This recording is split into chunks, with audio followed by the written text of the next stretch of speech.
What's up, Sherpa Network? Thank you for tuning in today. My name is Jonathan Tenenbaum, a.k.a. JT, a.k.a. Jay On, a.k.a. Sherpa Winfrey, host and producer of DomainSherpa, where all roads lead to domains. Today, we are here live, special show, special episode here in Miami. We've got a MediaOptions, DomainSherpa, offsite team meeting, talking domains, life, the future, the present, the past, all that good stuff. And so we're going to give you guys a little bit of a look into what we're doing. We're going to talk about some things, and then, we're just going to kind of see where it goes. So let me go ahead and just keep things moving right off the bat. I'm going to go over to my left. I got my boy Andrew Rosner, a.k.a. Morpheus, a.k.a. the Dirk Diggler of digital assets, a.k.a. Bobley, Swagger the Sniper, Drew got what I need, all that good stuff. And here live in the flesh, in person. What's going on, dude? No, great week, very productive. We came into this week with a lot of uncertainty, some open questions about, what does the future of domain names look like, in particular, as the whole world converges with AI, and what does that mean for domains? What does that mean for our business? What do we need to do to stay the same? What do we need to do to change? Here we are, it's Friday. We've been here 4 days. And I think we got a lot of answers to those questions. Yeah. In particular, we had an amazing day yesterday. We got out on a nice big 82-foot yacht. That's right. With the domain king, Rick Schwartz. Yeah, big shout out to Rick. Special guest. Yeah. We had Michael Berkens, long time no see, retired domain kingpin. And of course, our boy, Slavic Viner, the one and only. Slav never to be seen Slav Lion in the house. And I would say, I'm sorry to all y'all that we couldn't record that conversation, but I think, the whole world missed out on probably the single most epic domain conversation that's ever been had in the domain name industry. It was words among titans. It was good. And it was phenomenal. We had a great day out on the water. We had some amazing conversation with great company. Really special thanks to Rick, who brought the heat. I put this whole thing together. I said, look, in times of uncertainty, sometimes you got to get out of these channels of thinking that you're stuck in. And says, what I'm going to do is I'm going to put everybody in a captive space on the back of a boat. And I'm going to throw a grenade in the room and see what happens. That's it. And that's what we did. We threw a grenade in the room, and a lot happened. We had great conversations that led to many insights. And I think that's what we're going to chat about a little bit. Continue going along with the introductions. Further over to my left, we got the one and only Chris Zeiker, a.k.a. Zyke Tyson, a.k.a. World War Z, a.k.a. the brand whisperer, all that good stuff. So Chris, what's going on, man? I mean, how you doing? No, I would say just with Drew, it was great conversations. Love Miami, first time. Love the energy. Yeah, you do. But, shout out Miami. You know what I'm saying? Like if you remember, after Austin, I was like, exactly. Well, why do people come here? This is the worst place. It's just not Miami's the worst, obviously, but I just got no love for Austin. But Miami is a vibe. Yeah, Miami's a vibe. To my left, we got the one and only Matthew Zeiker, a.k.a. The Kid, a.k.a. Matlock, a.k.a. Master Chief. What's going on, man? How are you? Doing good. It's been awesome in Miami. Yeah. It's been great to catch up with everybody again. All the fantastic conversations we've had over the week. Yeah. Well, and I do think credit to Drew and, scheduling the boat ride with, obviously, getting to spend time with somebody like Rick, Berkens, Slavic. Our team meetings are always great. And when we get together in person, also huge shout out to Billy, who's behind the scenes doing all the, and we've got multiple cameras, we've got wireless mics, we've got a board, we've got all this setup stuff that. I didn't even know we had all this stuff. Exactly. That's what I'm saying. And I paid for it. I paid for this microphone. I'm going to do what I want. South Beach is an absolute vibe. NamesCon. So it's November 5th and 6th. We've got NamesCon coming up back here in Miami. So, which I think, you alluded to it, talking about going from Austin to Miami. It is going to be, it's going to be an awesome time. We're going to be there. You're going to be back. Yep. You guys Can't will wait. be there. I'll tell you what, I'm even more so than before. I was already planning to come, but after spending the week here in Miami, I'm hyped. Yeah. I'm hyped. I can't wait to come back. Oh, it's going to be great. So, and that's actually going to be at the Ice Palace Studio. So that's going to be on the other side. So we're currently here in Miami Beach, Mid Beach actually is where we're at the moment. That's going to be on the other side of the water. So it's going to be a little bit north of downtown, a little bit south of Wynwood. It's at the Ice Palace Studios, I believe, Ice Palace Film Studios. That's going to be a great time. Again, we're going to be doing a live Sherpa. Drew will be speaking. We'll be there. We're going to do some auction preview stuff, a lot of what we normally do.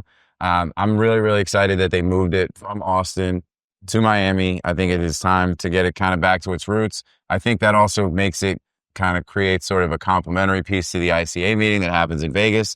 Also, make sure you start getting your stuff together for that in January. A lot of great stuff in the domain space. I mean, I feel like we're kind of coming back. I don't know. It feels like, you go through these sort of ebbs and flows of different things. And I think you've got OGs that are sort of like kind of resurfacing in a meaningful way. I think you've got some of the stuff that's happening. Would you agree? I mean, what do you think?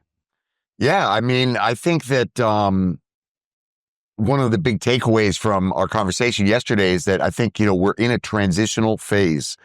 And that has, there's a lot of layers to that onion. But, what it means is that you've got people in different positions, but most of them are in this sort of wait and see what's going to happen with the economy, what's going to happen with tariffs, what's going to happen with, the debt, what's going to happen with Bitcoin, what's going to happen with, inflation. And so there's a lot of uncertainty that's out there. We were feeling it coming into this week. And I think a lot of people just had a lot of open questions, but I think really, we really got deep into that conversation yesterday. We peeled back a lot of layers of the onion. And, I think what it means for us and for domains is that, I think we're on the precipice of radical change for the positive. That was really, really cool. Yeah. And, again, what I went into yesterday with was, or really what I went into this week with, my biggest question was, how long is the shelf life on the domain name aftermarket? Is it 3 to 5 years? Is it 10 years? Or is it forever? Forever is a big word, but, relatively indefinite. Relatively indefinitely. And the truth is I've never been more uncertain about that question. I've built my business for the last 15 years with my head down. Well, more than that, 17 years. Head down, just brutally executing, with no thought of really even tomorrow, really just executing today to get to tomorrow. And for the first time, the last few months, I've been deeply reflecting on, okay, we're clearly in probably the most profound paradigm shift of my career, certainly in the domain space. And what does that mean? Is that shortening the timeline that I've got to build this business? Is that shortening the timeline for our domain investments? Is that increasing it? What does it mean? And as I said earlier, I was relatively pessimistic about it. But I think that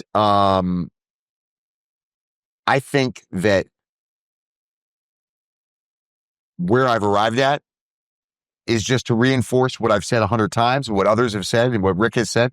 That is, domain names are fundamental to the internet. The internet is ultimately the landscape of AI. It will always be the landscape of AI. And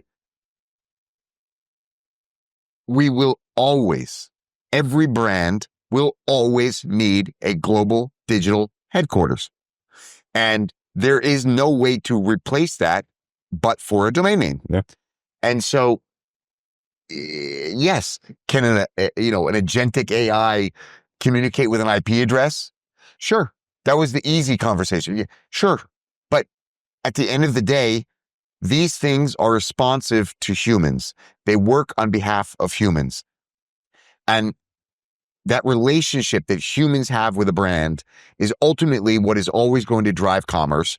And I think in addition to that, again, this is some of the stuff I don't want to really get into detail, but I think there's some pretty novel use cases for domain names coming in the pipeline that I haven't heard anybody in the domain space talking about that is probably this is actually the trigger that will drive the next, maybe not next year or the year after, but sometime after that, these are the factors that are going to drive the next 10 years of domain value. Yeah. And potentially in a much more parabolic way than we could have ever imagined in the current state of the domain market. Yeah. Domain names truly could be one of the single most fundamental asset classes. And again, I don't think that happens tomorrow, probably not next year, probably not the year after, but sometime in the next 5 to 10 years, I think that the world is going to look back on these early days of the domain name aftermarket, and they're going to say, wow, that group of hooligans that was, out here flipping domain names and, buying it for this and selling it for 100x, that whole concept is going to be absurd because everybody will have a deep understanding that domain names are the bedrock of the internet. People are developing these agentic, autonomous personalities, these characters. Rick has his Betty AI. And, as we flush through that, it's like, of course, that's going to move from one thread in your chat GPT to being an autonomous entity. Yep. And then once it becomes an autonomous entity, it wants to engage with more than just you. And once it starts to engage with more than just you, then it needs to go live somewhere that it can engage with more people. Right. Is that a piece of hardware? If it is a piece of hardware, that hardware needs to be connected to the internet, and through the Internet of Things, there's going to be a need for domain names. Or is it just going to go live at Betty.ai, and it's going to be this open source, individual, autonomous entity that is AI driven. It's been trained for fit for purpose, or maybe it's more broad, or whatever it is, but it's going to go live somewhere. Right, and that place is going to be a domain name. Yeah. Well, and then through that, it's going to engage with the world, and it's going to get stronger and faster and smarter. And this might be what the future of the internet looks like. And better, or bettier. That was terrible. That was horrible. Billy, cut it. Cut it, Billy. Cut it. No, Drew, I guess that would be the strategic advantage too. Is like, hey, this is Drew's personality, right? And you gotta plug in, you gotta pay to get that. What would you give to pick Steve Jobs' brain right now about a particular thing on design? Right? Yeah. What would you give to ask, any of the greatest thinkers or any of the greatest business people or any of the greatest intellectuals or academics? That's really to be able to go in and get a highly correlated feedback to a specific person or a specific thought process or a specific methodology or a specific, there could be the Rosner equation AI agent, and it's called, maybe it's called Mo. MO for MediaOptions, right? And it's called Mo. And we got Mo, and you can go to, whatever it is, and you go speak to Mo, and you can get a Rosner equation direct influence AI agent derived valuation on your domain name. You can ask interactive questions. Why did you think about it like this? You don't just get a number spit out. You can go have a conversation. Well, yeah, and I think what's crazy, you can introduce context, and you can say, well, what is it worth if I'm selling it to this particular company? This is the guy I'm negotiating with. And based on all that you can see on his Twitter and his LinkedIn and all the history that's on the internet about this guy, how should I value this domain? How should I engage with this individual? The use case, truly mind-blowing. Yeah, I think the use case, like, we don't even know what the use case is, right? But they all need a brand, and I think that, so the conversation we had was awesome. Is like macro, right? Two roads, right? There's going to be a, I think the consensus was like something is shifting. The second point is that the market doesn't quite know it yet, right? So it's like, prices. Something already shifted. Yeah, something shifted. Prices don't, know it yet. There's buyers coming back and looking for 2022 pricing, 2020 pricing. And it's like, listen, the market moved. Yeah. The guy that very similar to real estate, right? The guy that told you to pound sand in 2022. Yeah, it's like, hey, he's showing up in 2025 and he still wants deal? That price. And sorry. But very similar to Miami real estate, right? It's like, you look around. I mean, you were like the group was saying, Miami real estate's like, skyrocketed, right? Yeah. Just in the last 5 years. Very similar to domain names, right? It's the foundation. We don't know the use cases yet. We just came up with the one right here, right? Yeah. That you could monetize with your voice. You plug in. I don't know how that works. No, but and then that those are just logistics, right? And I think that's the thing when people talk all the time about very busy people, all of us, how many times do people say, I wish I could clone myself? You know? I mean, that's literally and then now you'll get to that point where you can, where access becomes relatively, available to everyone. Cool, all right. So you mentioned Betty. When you talk about Betty, interestingly, the domain you tied it to was betty.ai. You may have said on the boat yesterday, and I don't know, because I mean, we were drinking and hanging out, but you may have said that, maybe you miscalculated a little bit around the demand for .ai domain names. What's your thought on that? Okay, so I think there's some nuance to this. So look, I'm not too proud to admit when I'm wrong, okay?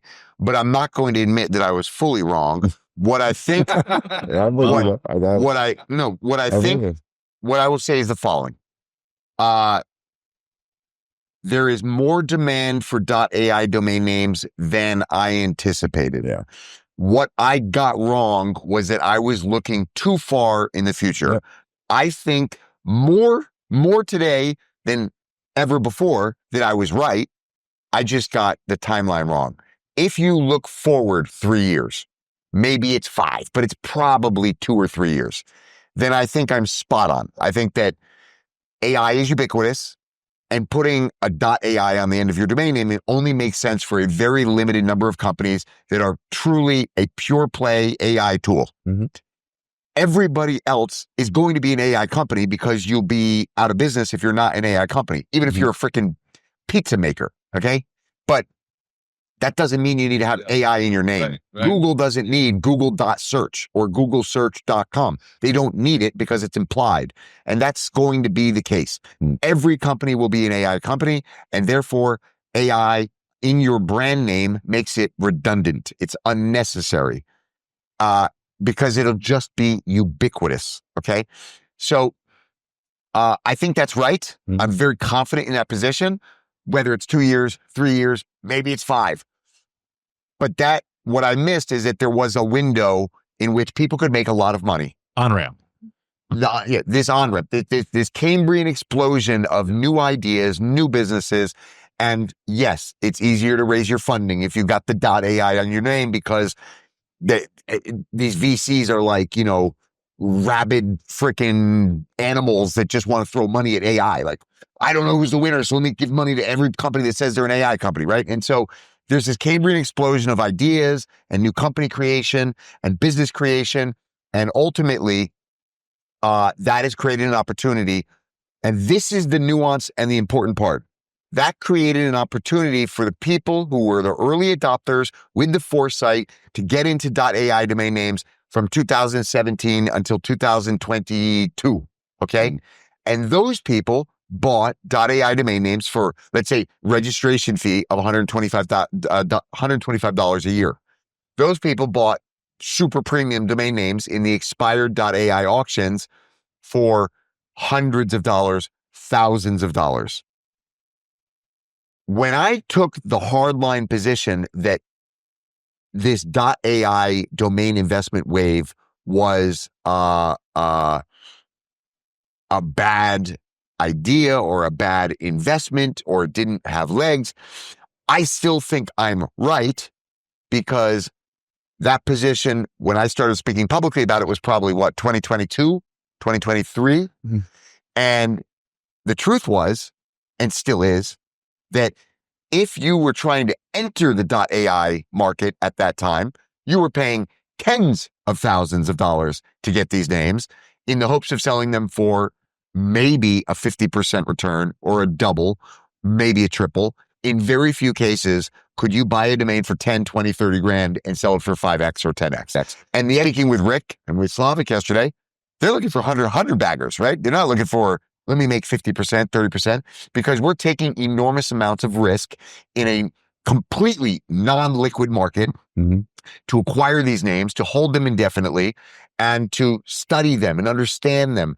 And to do that requires excessive returns because otherwise it's very difficult long-term, zoomed out, it's very difficult to generate a return on investment on your entire portfolio.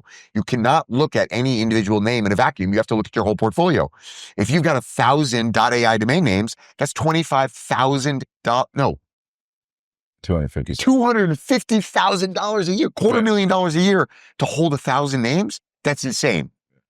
I've got 6,000 domain names, and it cost me 60 grand a year. So for the cost of, I have 6 times more domain names, and it cost me 25% of what it would cost to carry 1,000 .ai domains. And my sell-through rate's going to be higher. My return is going to be higher, right? So my point was not, I always said, I don't hate .ai.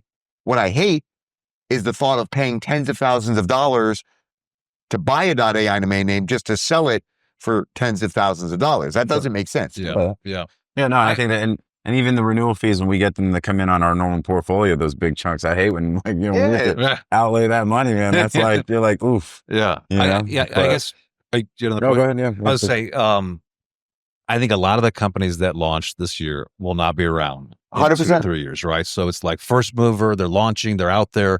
It very much follows my frame on trends, right? So I'll give my 2 takeaways. One is piggybacking on Chris, which is at the end of the day, and I've said some version of this before on the last few Sherpas, but at the end of the day, we're facing this paradigm shift. And the question, the open question is what the open question should be in the mind of every domain investor and every participant in the domain market is, what does this new paradigm mean for domains? And what I came away with is that it is going to create an even more durable moat for your business. That is what it means for domains. Your domain name, if you have a strong domain name that is complementary and uplifting to your brand, one of the great insights from yesterday that I personally love was your brand is what your customer calls you. Right. Yeah. This was my favorite line. Yep. Your brand isn't what you say it is. Yeah. Doesn't matter what domain you choose or what you call your company. Right. Your brand is what your client calls you. Federal Express became FedEx because their customers called them FedEx. Yeah. Your brand is what your customer calls you. And if you are so ignorant to ignore what your customer calls you, you are causing the downfall of your company. You are deteriorating the value of your company because your company's value is not your balance sheet. It's your brand. Your intellectual property is the vast majority of the value of your company. Brand equity. Go look at Coca-Cola's balance sheet. The value lies in their IP. Well, they went to the Coke. Coca-Cola to Coke. Because what did their customers call them? Coke. Hey, you want to have a Coke? Nobody said you want to have a Coca-Cola since 1950. So when their customers called them Coke, so they became Coke. Right. And this was a great insight.